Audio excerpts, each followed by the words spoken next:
Okay, hello everybody, and welcome to our third Macquarie University Centre for Reading Public Seminar. I'll soon hand over to Professor Rana Parilla, who's a member of our executive committee, to introduce our speaker. But first, just a couple of housekeeping matters. If you wish to ask questions, please use the chat function, and at the end of the talk, I will read out the questions. If you would like to tweet about the talk, please make sure that you use the Twitter tags shown on this slide. And finally, please be aware that the event is being recorded, so any questions that you ask or comments that you do make will be recorded. So now I'll hand over to Rana to do the introduction, please. Thank you, Danielle. Let me start with the acknowledgement of country. I am sitting in my office at the university and would like to acknowledge the traditional custodians of the Macquarie University land, the Atypical clan of the Darug Nation, whose cultures and customs have nurtured and continue to nurture this land with dream time. We pay our respects to elders past, present, and future. Professor Protopapas is making his contribution from Greece, I heard today. I had written this introduction assuming that he is in Oslo, so I'll skip this part about Oslo and the Sami people. Professor Protopapas started his higher education with a degree in physics from University of Patras in Greece, before moving on to US, where he obtained 2 master's degrees, one in cognitive science and another in engineering, and a PhD in cognitive science from Brown University in Providence, Rhode Island. After graduating, he worked first as a research scientist in US, before returning to his native Greece, first as a researcher and then as an associate professor at the Department of History and Philosophy of Science at the University of Athens. When the Greek financial crisis hit about 10 years ago and the working conditions for academics drastically deteriorated, I remember having several discussions with Professor Protopapas about working abroad. And in 2016, he accepted a position at the University of Oslo as a professor of special education. I am told that he is now fully fluent in Norwegian, and we can assume that the next 100 of his academic papers, proceedings, and book chapters will be written in Oslo. Today, he will help us to understand one of his existing papers that asks a simple question: is dyslexia a brain disorder? Go ahead. Thank you very much for the invitation, and thank you for the introduction, Rauno. Welcome, everyone. My talk today concerns the question, what does it mean to say that dyslexia is a neurodevelopmental disorder? And is it a neurodevelopmental disorder? So in order to answer the second question, we have to go through the first one. Let me just briefly remind us what I take dyslexia to be, and that is a persistent and unexpected difficulty in developing age and experience appropriate word reading skills. This means that it is a condition that's not just going away on its own. It's stable, it's not transient. It's not accounted for by other impairments or lack of instruction, very importantly. And it doesn't concern comprehension of what you read, but it concerns the recognition of the printed words. So let us go through a number of different perspectives that will at the end be put together, starting with an individual differences perspective. Imagine that we have a lot of children and we ask them to run 100 meters and time how long it takes each one to do that. And then each person is assigned a position on some sort of timing scale. And if you time a lot of them, then you end up with a bunch of children about average performance, and some children that be really faster than average, and some children that will be much slower than average. Now, in a situation like this, you might want to select out those that are much faster than average and ask them to join a sports team so they can practice more and get specialized instruction and so on. If instead of running, we were measuring some aspect of musicality, some kind of singing performance, then we would see a similar situation with most kids somewhere around average, some really having a lot of problems staying in tune, and a few with really nice voices, and we might want to ask these ones to join the choir so they can practice more and progress in their singing skill. Or if this were a performance of reading and writing that were measured, we would see a similar situation, like most children about average, some really good readers and some really poor readers. But now the situation here is very different because we live in a literate society and there is essentially a requirement for universal literacy to be able to adequately function in this society. So because of this societal constraint, we don't look at these guys anymore, but we give a label to these ones. We call them dyslexic, and we give them special support and help so they can learn to read well enough to function adequately in this kind of society. So from the individual differences perspective then, dyslexia is the product of two factors. One is individual variability, which exists in every kind of performance, plus the cultural context of universal literacy. And these lead to the very real problem of dyslexia. Let us look at a developmental perspective now. From a developmental perspective, one very important factor is the genes. Each person has their own set of genes, and these are fixed for every individual. Genes are expressed in environments. Environments aren't fixed, but are relatively stable, so they don't change very fast.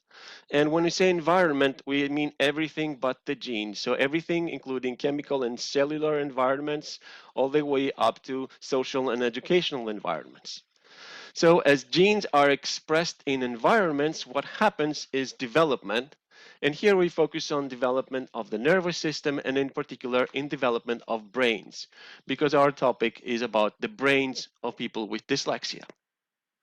So genes expressed in environments leads to the development of brains, and actually brains function as soon as they exist in some rudimentary form. They begin to function. The brains function in their environments as well throughout development, and that also influences further development. Now, brains differ, so their functions differ because different genes or different environments leads to different developmental trajectories, different brain function, which functions differently in the different environments and becomes even further different. So there's variation in brains that causes variation in the cognitive processes that brains implement. So what brains do. So because of differences in the neural tissue, there is difference in its function, in the cognitive processes between people, and these end up as individual differences in performance. So it's developmental variation that underlies individual differences in any outcome. Importantly, the product of development is a developmental trajectory. So the brain is a product of its own function in the given environment. Development is therefore fundamentally a cumulative historical process because it builds on a previous state step by step. And it's not a final product made according to a recipe, but it's always a current product that keeps being rebuilt by functioning within its environment. So the developmental perspective is that we have genes that are expressed in an environment plus brain function in an environment that lead to a current brain state, and this loops back so that further brain function leads to the next brain state and so on. And you see here it says gene affected, and that's because the environments are affected both by the genes and by the function, because individuals, as they develop, make selections and choices, and that is effects on the environment. They choose what to attend to, they choose what to do with it, they choose how to interact with others, and therefore what behaviors to elicit from others. And brain function also affects the environment more directly through these choices. So the environments are not independent and fixed. On to a neuroscience perspective. From a neuroscience perspective, brain functions implement cognitive processing, and this underlies everything from perception, action, to all of psychology. All psychology is brain function. This means that perception is brain function, action is brain function, feeling, motivation, volition, choice, learning, everything is a brain function. That means that within a person, when there are different percepts, you see something now and then in a minute you see something different, that means your brain is in a different state each time. Different actions means that the brain is in different states, different feelings, different motives, different wishes, everything different within a person, different between now and a second later, or different between now and next year, means that your brain is different, either different in a different transient temporary state, or different because it has changed itself enough to have a stable developmental difference. The neuroscience perspective also tells us that between persons, if there are different perceptual skills, that implies that their brains are different. If there are different behavioral skills, that implies that their brains are different. Different feelings, emotional responses, motivation differences, preference differences, all these imply differences between the brains. In short, behavioral differences imply neural differences. There is nothing else that can cause behavioral differences. These can be transient, momentary, or they can be fixed and stable. They can be between or within persons. But every time you have a behavioral difference, and you observe a behavioral difference, you must conclude that there is a neural difference underlying it. In other words, if we have, for example, a stimulus and we see two different responses to it, or we have one and the same instructional situation and we see different responses to that instructional situation by two different people, that means that their brains are different in precisely the way that accounts for the observed difference in response. On to a learning perspective. As we said, a developmental trajectory is the product of development in the sense that the brain is the product of its own function in a given environment, and that just keeps looping around, forming eventually a trajectory. What is learning given this developmental understanding? Learning is change as a result of experience. Not every change and not every experience counts as an instance of learning, so this doesn't work backwards, but learning is always change as a result of experience.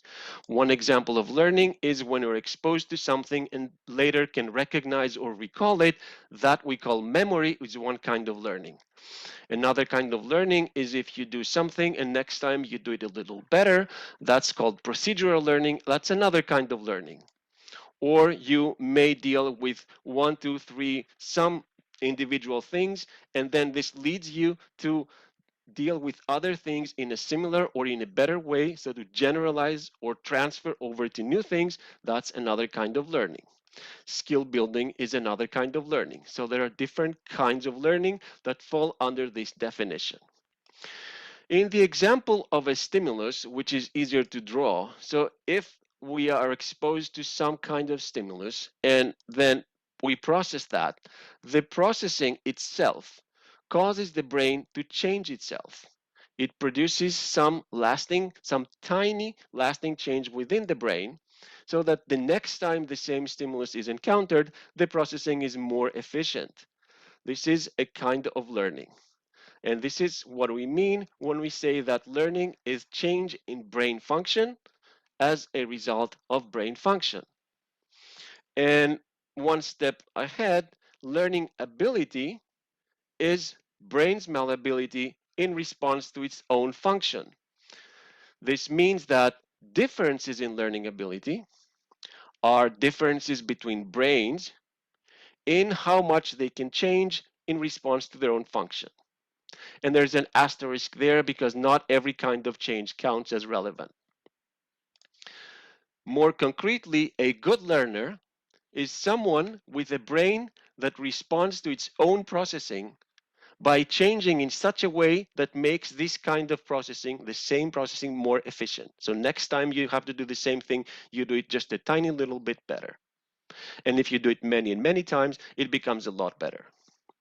A poor learner, in contrast, is someone with a brain that responds to the same stimulus, to the same need for processing, with a smaller lasting change, or with a kind of change that doesn't eventually promote processing as much as the good learner's brain did. That's what the difference is between a good learner and a poor learner. Some relevant difference in their brains in how much they change by processing itself to make the same processing more efficient.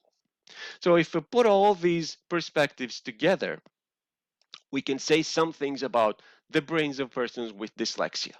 So the brains of persons with dyslexia, in part because of their genetic makeup, they have developed in such a way that they respond relatively less or less efficiently to reading instruction and reading practice. And they keep rewiring themselves as they keep trying to learn to read in a way that eventually is not good enough to adequately subserve literacy development. And this leads to a persistent and unexpected difficulty in developing age and experience appropriate word reading skills, so they end up at the low end of the reading skill distribution. That's what the brains of people with dyslexia are. In other words, they are brains that were not amenable to learning to read before reading instruction. So there was something about them that made learning to read difficult, made it not efficient.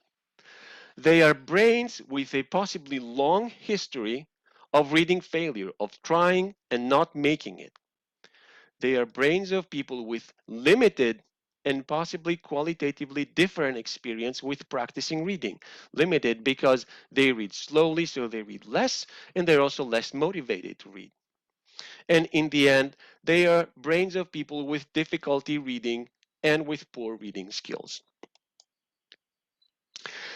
The brains of persons with dyslexia, in other words, they were different from the brains of persons without dyslexia before literacy instruction. And these differences that we talk about here are differences in ways that were important for how they would respond to literacy instruction. This doesn't mean that all brains of persons with dyslexia are similar. It doesn't have to be difficult in the same way. All that matters is that they were somehow not fit for learning to read efficiently. They could all be different in a different way. The brains of persons with dyslexia responded differently from brains of persons without dyslexia to literacy instruction, but again, not necessarily differently in the same way. So they may vary in what sense they responded differently. And the brains of persons with dyslexia have been rewiring themselves differently from the brains of persons without dyslexia, again, not necessarily in the same way. Thus, the brains of persons with dyslexia, they're certainly different from the brains of persons without dyslexia in ways that are relevant for reading skill, possibly each one in their own way. And they may also be different from the brains of persons without dyslexia in ways that are not relevant for reading skill. So they may be different in other ways as well, because, for example, what makes them poor at learning to read, what makes their poor response to literacy instruction, may also make them poor in other things because of how brains are put together. Or they may be developmentally constrained to be associated with unrelated difference because of biological constraints on how brains are actually assembled or how they function. So it's possible that there are additional differences, even systematic ones, that are not really related to the response to literacy instruction. In light of all of these, demonstrating that there exist differences between brains of persons with and without dyslexia is completely uninformative. The fact that there are differences shows nothing because differences must exist, unless everything we think about neuroscience is completely wrong. These differences have to be there, and the fact that we can find some of them only means that we have sufficiently sensitive methods. Many kinds of differences are possible, some relevant for literacy instruction, some possibly not, possibly each brain different in a different way, and therefore the average differences are not necessarily informative. To find what dyslexic brains have different from non-dyslexic brains on average is not to find what dyslexia looks in the brain. Differences may or may not be related to reading skill, and very importantly, if we study people who are already having trouble with reading, what we're looking at is post-literacy differences, which means we're looking at the outcome of a failed reading history, not its cause. We're not looking at what caused the brain to not be able to learn to read easily. We're looking at how the brain is after having failed to read easily. Let us switch on to a medical perspective now, because it is a medical perspective that gives us the term neurodevelopmental disorders. There is actually a serious academic journal that's called the Journal of Neurodevelopmental Disorders.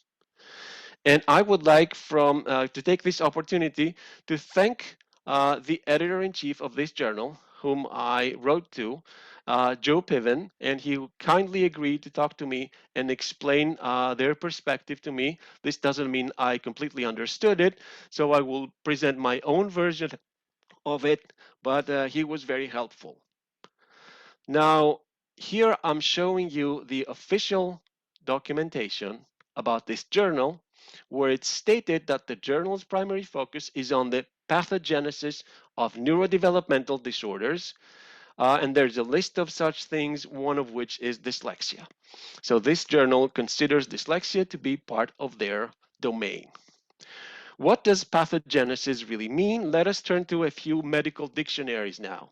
Pathogenesis is basically the development of disease, origination and development of a disease, the pathologic, physiologic, or biochemical mechanism resulting in the development of a disease or morbid process. So you can say the same thing with more or fewer words. What is a morbid process? A morbid process is basically disease of relating to or caused by disease, pathological or diseased. Importantly, in psychology, a morbid is something that is abnormal or deviant. What is a disorder in the medical dictionaries? Disorder is abnormality of function. Again, like a morbid physical or mental state, would go a little bit around in circles, a condition characterized by lack of normal functioning of physical or mental processes. So again, it's something that is abnormal. And finally, what is a neurodevelopmental disorder? This is the most recent explicit definition I could find in a highly respected journal by highly respected researchers in the field. And it turns out that this term concerns a broad group of disabilities that involve disruption to brain development. And we're talking about neurological and psychiatric problems. So neurodevelopmental disorders are neurological and psychiatric problems caused by disrupted brain development.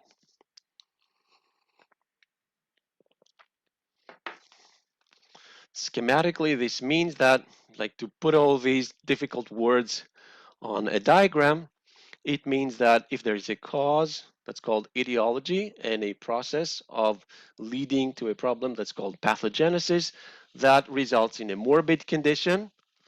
And this means that absent the cause, so if there was no such thing, we would have instead normal development leading to normal condition. That is the standard shape. And applying this to dyslexia, it means that dyslexia is a neurological problem under this view, resulting from disrupted neurodevelopment. These are not my own words. And these must have some sort of cause or causes, which, if absent, would instead have led to normal development and no dyslexia. One thing that one sees most often instead of definitions when reading about neurodevelopmental disorders is criteria. So the people who discuss what neurodevelopmental disorders aren't so concerned with the definition. They're more concerned about how to decide if something is or is not a neurodevelopmental disorder. And two very important criteria that keep coming up are the age of onset and progression. For example, autism has a well-known age of onset at a very early age, and it has a relatively understood progression that is stable, doesn't go back and forth. Schizophrenia has also an age of onset much later, but still it has a progression. Attention deficit disorder has an age of onset and progression. Dyslexia doesn't really have that. Dyslexia is not what has an age of onset. Schooling is what has an age of onset. Dyslexia is response to literacy instruction. So if school started 10 years later, dyslexia would start 10 years later. If there weren't schools or the requirement for universal literacy, dyslexia wouldn't exist. So it's not clear how this criterion really applies to dyslexia, but because it's lumped in with a lot of different conditions, this has been completely neglected. So this may be something that we can discuss at some later point.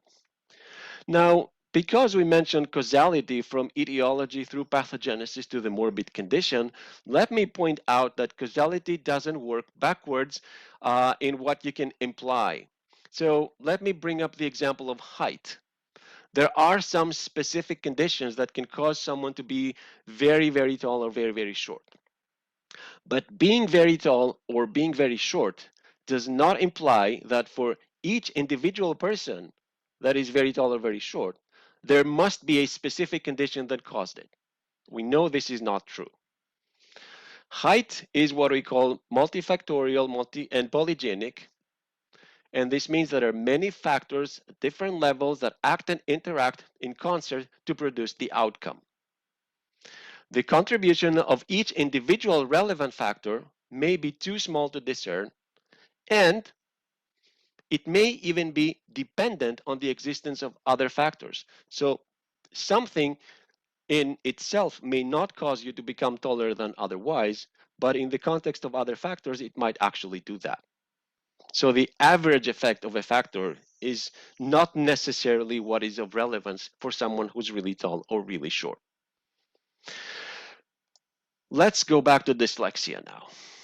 What does dyslexia have to do with any of these? Well, dyslexia is probably multifactorial. This is increasingly understood and brought up in the literature. You see multifactorial.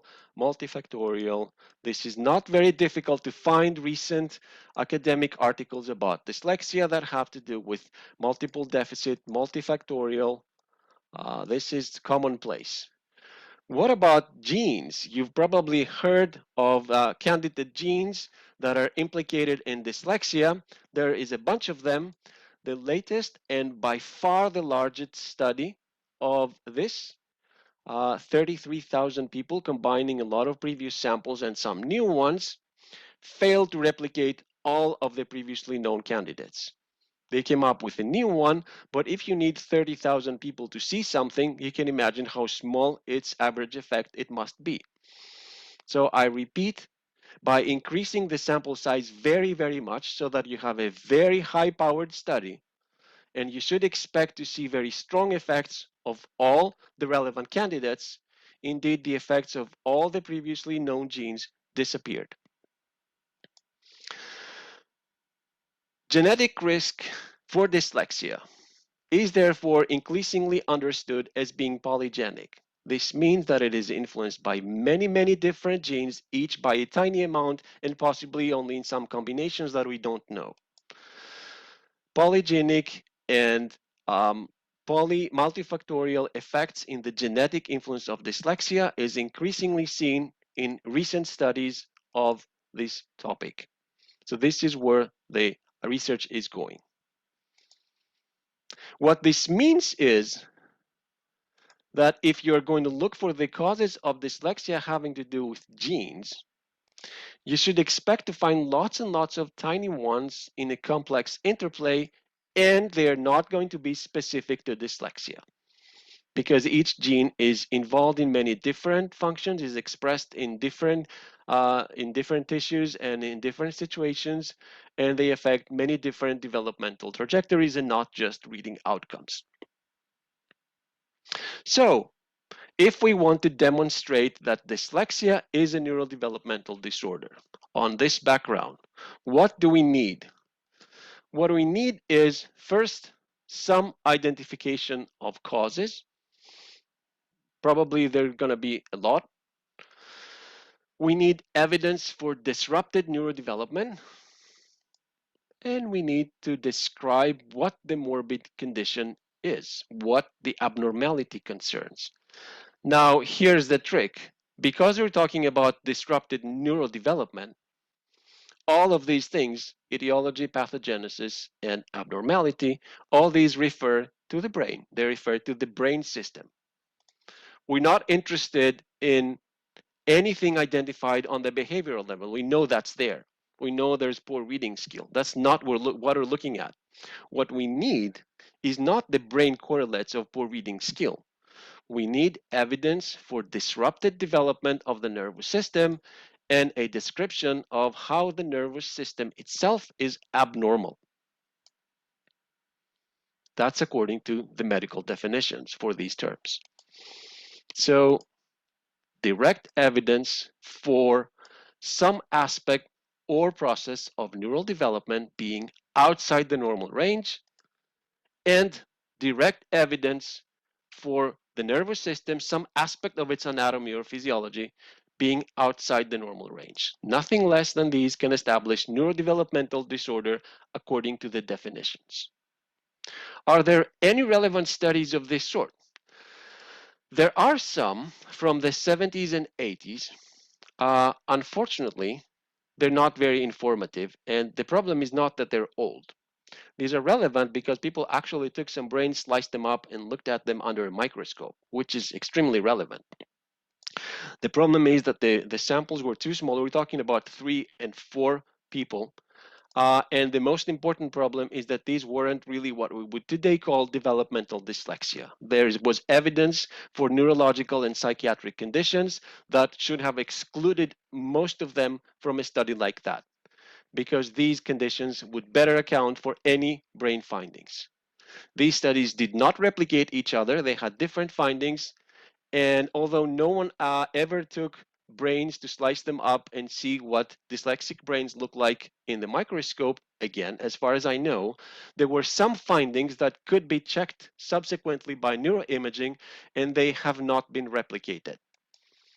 And finally, the researchers at the time knew whose brain they were looking at, probably, so there was always the possibility of bias. And one of the most important problems is there was no basis to establish what the normal range is. You can't tell by looking at 4 brains what the normal range is. You need a larger representative sample. So we don't really know how abnormal these brains were. And that would be a problem even if we had brains of people with just dyslexia, which we didn't. So we don't really have any relevant studies. What kind of studies do we have? We have a whole lot of studies looking at brains of children or adults with dyslexia, comparing them to those of groups without dyslexia, and finding that they're different, and then saying that there's brain anomalies or abnormalities. This is highly problematic.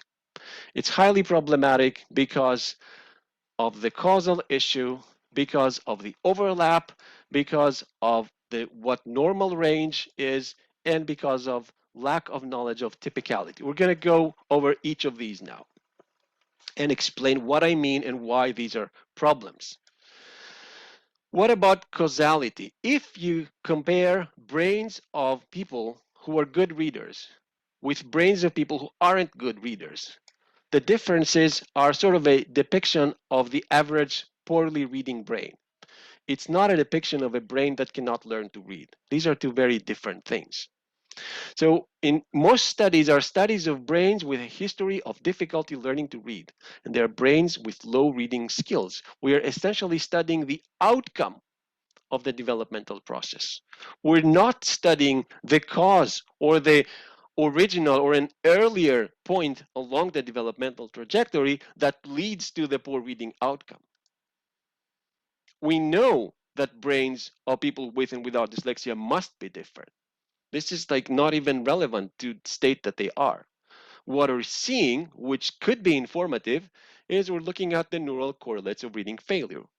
That is a fine field, and it's a fine research topic in my opinion, but it's not a study of whether dyslexic brains are normal or abnormal. That's a different kind of question. So, not causes. What about the overlap? This is more difficult to think about if you're not a researcher, but let me just draw a picture. So if we measure a group of people with dyslexia and a group of people without dyslexia on some kind of outcome, or here more relevant, on some brain property, and we find that they are on average very, very different. This is a huge difference by statistical standards. What does it mean that this difference is large? It means that these two mountaintops are clearly not one on top of the other. When we're confident that the two mountaintops are distinct, that is a statistically significant difference. That's what a statistically significant difference means, that we can confidently say this mountaintop is not the same as this one. Now, with a huge difference like this, we have a 46% overlap of cases. That means you can't really tell, even by such a huge difference between averages. If you take one person, you will not be extremely successful in judging by this relevant parameter whether this person has dyslexia or not. You will be much better than chance, of course, but you will not be as good as you might think by reading that this difference makes us call the brains abnormal. And this is an unusually large difference. This is a more usual difference, still a large difference by statistical standards, large because we confidently see that these two are not the same. And in this more usual situation, the percent overlap is about 70%. So a difference that is statistically large and very reliable is not very useful in helping us identify individuals based on what is measured. So the thing is, you can't tell by looking at anything on a brain with any high confidence whether you're looking at a brain of a person with or without dyslexia. What about normal range? Well, abnormal means that something is outside the normal range. So to say that something is abnormal, you need to establish what the normal range is. That can have gray areas, that can have arbitrary criteria, but still you need to say something. We don't have that, practically never. What I do have is matched groups. So you compare a group of people with dyslexia to a group of people without dyslexia. That's not helpful to say anything about the range. That's helpful in telling us how confident we are in where the means are. Because if we're confident about the location of our means, then we can tell whether the two mountaintops are distinct or possibly one on top of the other. So two groups are exactly what you want to establish a difference of averages, but are completely uninformative when you say something is outside the normal range. So this is not a philosophical issue about what's normal. It's not a political issue about normality. It's not about disability politics. It's just about what it takes to say that something is abnormal. What you need is a large and representative sample that will give you a sense of normal range. And what about the word atypical? That's a word that many use to say abnormal when they want to sound nicer.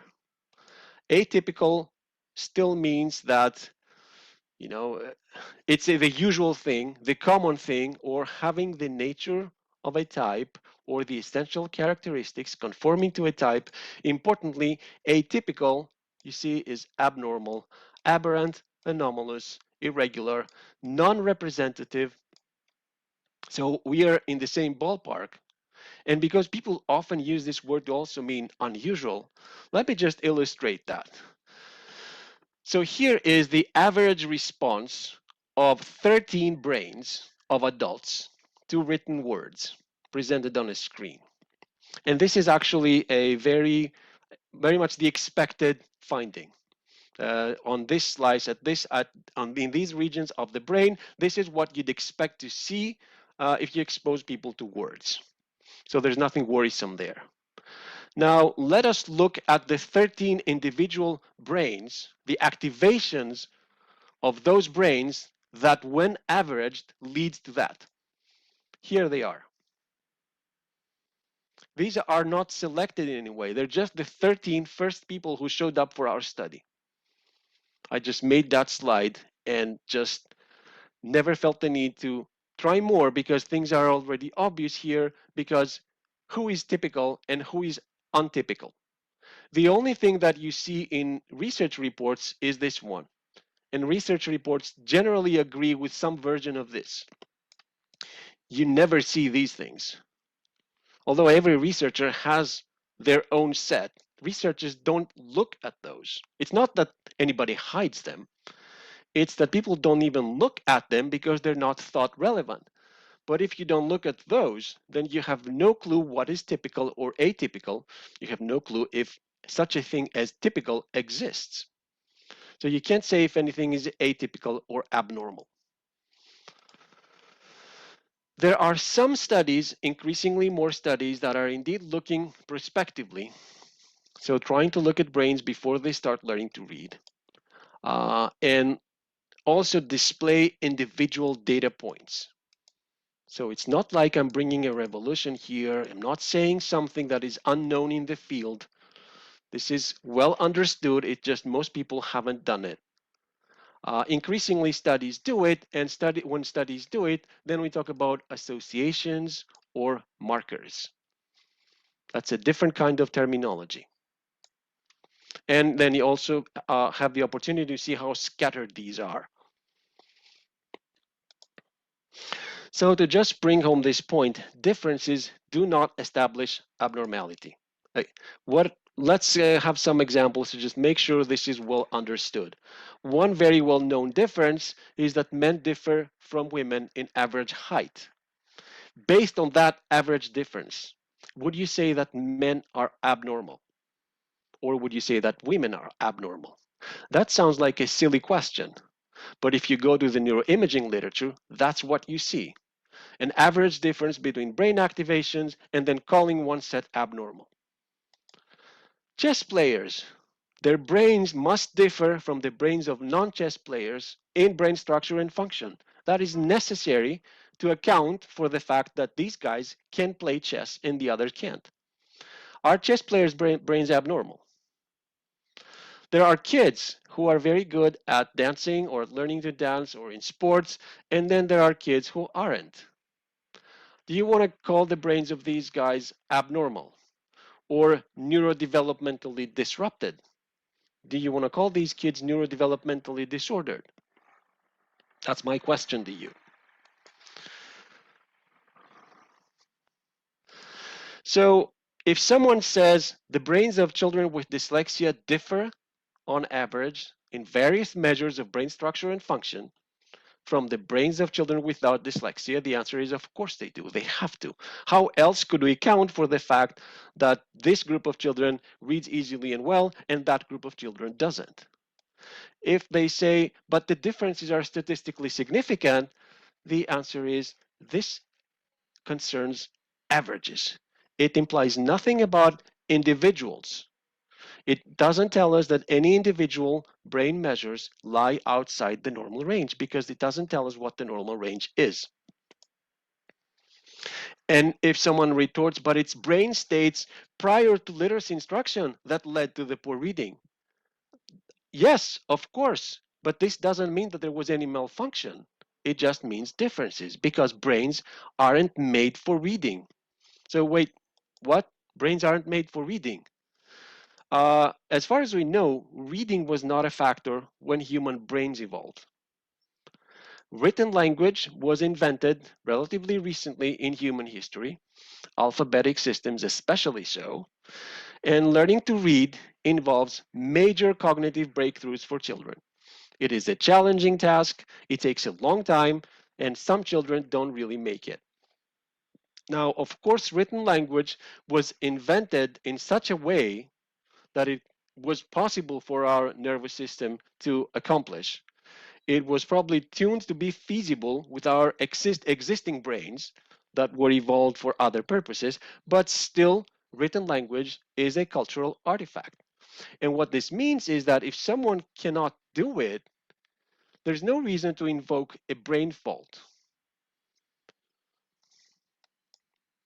So should we expect to discover disrupted neurodevelopment and dyslexia based on all of these? In my opinion, no, because so far there is no evidence for any qualitative differences in behavior. There's no evidence for any distinct causes.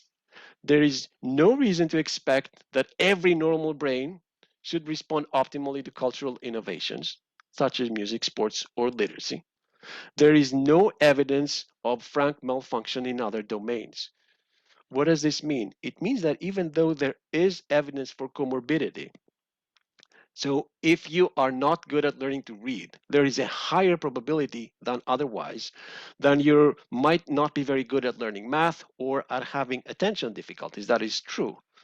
But this just means that there are different brain trajectories, the different developmental trajectories of brains, and they can be associated with effects with multiple outcomes. There aren't any brain regions that are specific for reading and develop independently from the rest of the brain. If a brain develops across one trajectory, that is likely to affect a number of domains. So this is not evidence that something has gone wrong. None of these kinds of evidence, none of these domains of lack of evidence actually proves that dyslexia is not a neurodevelopmental disorder. There's no proof. But these are, for me, these are reasons to expect that it is unlikely that we find evidence for disrupted neurodevelopment. But this is just an opinion. The truth is, we do not know if dyslexia is a neurodevelopmental disorder according to these definitions, and the reason is because the research that is necessary for answering this question has not been carried out. So no one has established a normal range for brain development or looked at neural development prospectively. This is changing now, fortunately, and no one has identified deviations from normal range in the nervous system, which requires the combination of the previous two. So we don't really know, and expectations may validly differ on this topic. However, there is another important factor we need to take into account, and that is that people do not mean the same things. Here is a statement that I'm in agreement with and I believe is fairly uncontroversial in the field. Dyslexia is great difficulty learning to read that is attributable to the way the brain has developed.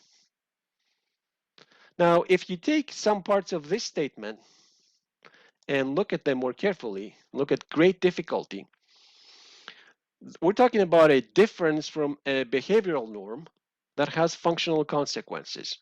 So if you're not as good as expected by school in reading, that is making your life difficult. Difference from norm that makes your life difficult is layman's terms for clinical level impairment. That's what a clinical level impairment is. Or that's what a disorder is. It's a difference from norm that makes your life difficult. So if great difficulty is translated into disorder, according to this line of thought, then of course the way the brain develops is many words to say neurodevelopment.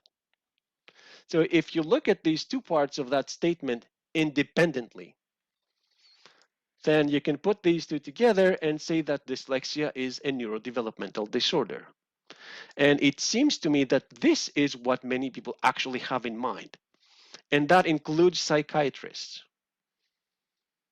So I think this is what they actually mean, that dyslexia is a problem for you and it's because of how the brain is wired, and therefore we're going to lump it in with the neurodevelopmental disorders, and never mind the definitions. Importantly, this introduces context dependence.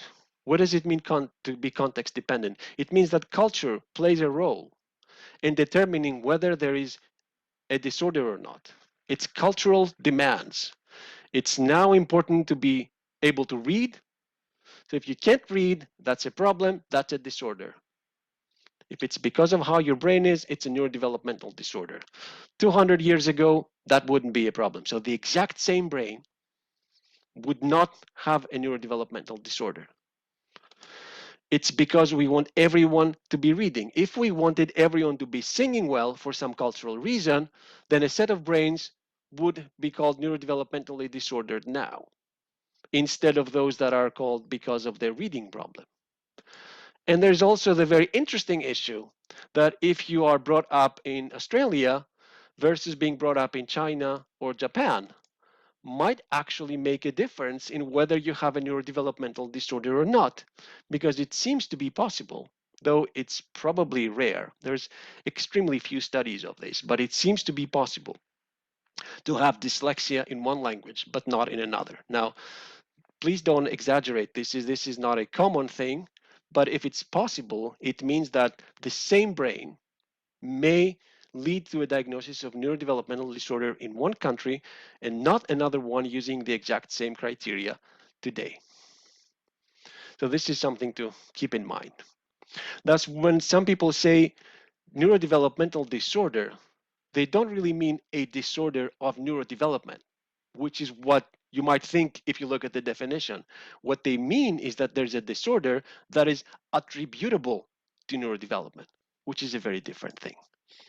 So what is the conclusion? Well, either we change what neurodevelopmental disorder is supposed to mean, change the definition, and to be in accordance with how many people actually use the term, and then dyslexia can be said to be a neurodevelopmental disorder in this sense. That is clear. Or we keep the definition, we actually stick to the definition, and then we need very different kinds of studies than these we now have to determine whether it is or is not. And in my opinion, there's no good reason to expect that it will be, but that is just my opinion. Why does it matter whether it is or not? Well, it matters because if you think it's disrupted neurodevelopment we're talking about, then you reasonably expect there to be something wrong in the brain. And you justify a research program to find what's wrong in the brain. That's very reasonable. And then you might either try to find how to cure the problem, or you might think, well, if the brain's made that way, there's nothing we can do. So both of these are problematic for me. If you think of it as developmental variability, then you're not looking for any faults. You just focus on understanding developmental trajectories. How do brains keep rewiring themselves by functioning in their environments? So if we understand that, then we can have research programs to identify the environmental factors that are effective. It's only the environments we can affect. We cannot affect the genes, but we can affect the environments. So if we find the differences in environments that can actually make a difference in the developmental trajectory, then we can try to shift the whole trajectory early on, because remember, development is a cumulative historical process. If you can shift it early on and keep it on a different path, the outcomes could be drastically different. I'm not saying that every person with dyslexia could have been a great reader, but they might have been a much better functioning reader with sufficiently early and appropriate environmental changes early on, and we have no idea what those are. Note that this is not some sort of neurodiversity movement here I'm advocating. This is not about, celebrating everyone being different and such things. Dyslexia is nothing to celebrate. It's a problem. It's causing a lot of grief throughout the school years. There's diminished prospects for personal and professional development. So it's a problem to be addressed. And in that sense, in addition to why it matters to figure this out, there is also why it should not matter. And that's because persons with dyslexia need help and support to minimize the consequences of their problems with learning to read. And that's because of the poor reading itself, and not because of any brain faults or whether any brain faults exist at all. And so that is my kind of take-home message. There is a couple of articles when you can read more about my thoughts on these issues. And thank you very much for being with me today. Thank you so much for your fantastic and very thought-provoking talk. And I'm sure that there will actually be lots of questions. We've only got 5 minutes, but if anyone does have a question, I might be able to read out a couple of those. So if you do have a question, please type it into the chat. Okay, so Jen MacArthur has a question. It's quite a long one, so I hope I'll read it out accurately. Thank you so much for this wonderful talk. The clarity of your thought is incredibly useful. I was wondering if you and Rauno had applied this clarity of thought to other important issues, such as what dyslexia should be called, how it should be defined, and what criteria should be used to identify it. In slide 78 onwards, you started to address that. Is this something we can tempt you to take on? Thank you for the invitation. I'm not sure I would call that a question. Thank you very much. We have actually tried to discuss the definition. There is a chapter on that, and that's where my definition is taken from. There are other people who have worked a lot on how to diagnose it, and I think at the moment, I can speak for myself. I'm with those people who say that the only thing that's relevant is reading performance, the outcome for the diagnosis. When we say diagnosis, it means just the foundation for determining that support is needed. But that's not enough for actually deciding what support to give, at what level, how much, when. So then you need a much more comprehensive assessment to be able to tailor intervention. But for deciding that someone needs intervention, in my view, one measure or a couple of reliable measures of reading outcomes should be enough.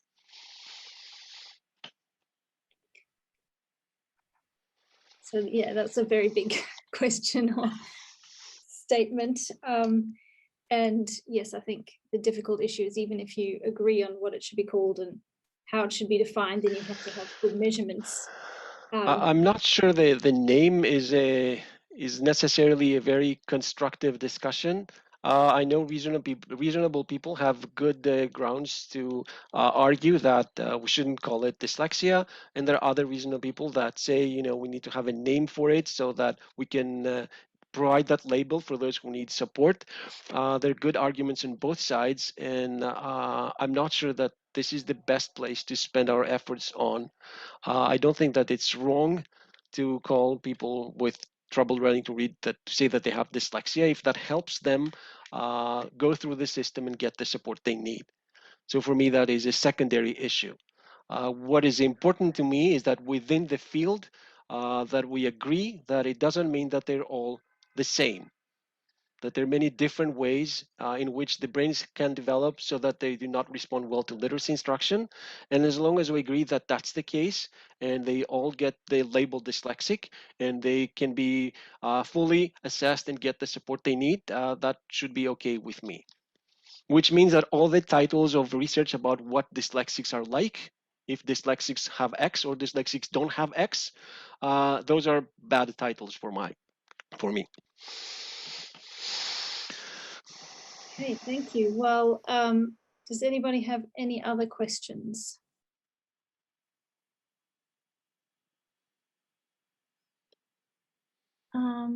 This is from Rauno, maybe more a comment than a question. Whether we call dyslexia a neurodevelopmental disorder or not is important to avoid most funding going to medical research instead of intervention research. This is already the case in autism. Yes, there's a lot of practical issues associated with these things. That is that I completely accept. I haven't gone into the political or the funding or these issues at all. I think clarifying the concept is the place to start, because then you have a basis on which to argue for your causes. Okay, well, thank you again so much for such a very clear talk and very interesting talk. And we'll end it there because we're out of time. So thank you everyone for attending as well. Thank you for the invitation. Thank you.